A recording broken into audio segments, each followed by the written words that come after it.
এখন বাজে রাত 12:47। আমাদের এখনো তত্ত্ব সাজানো কমপ্লিট হয়ে উঠতে পারেনি। বাবা ঝাড় দিচ্ছে, যে তত্ত্ব এখনো চলছে প্রস্তুতি।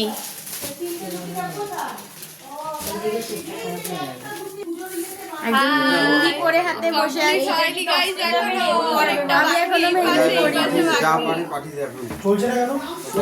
আরে এটা কালকে সকালে শিল্পাদি মনে চেঞ্জ করে পড়বে, ওরকম কিছু একটা বললো।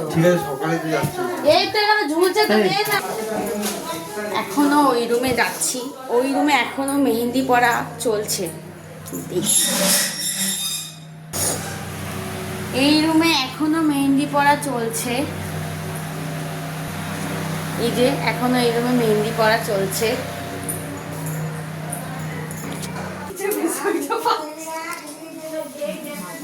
কালকে সকালে যে কখন উঠতে পারবো তার কোনো ঠিক নেই। আমার ব্লগার রে 3টের সময় উঠতে হবে আবার, কাক ডাকার আগে। রাতে ঘুম হবে না গাইস, তাই নো চাপ।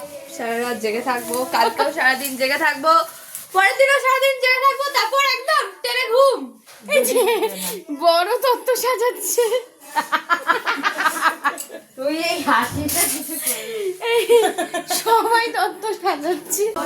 চলো এখন টাটা, এখনো তত্ত্ব সাজাই, তারপর কালকে বাকিটা আপডেট দিতে পারবো।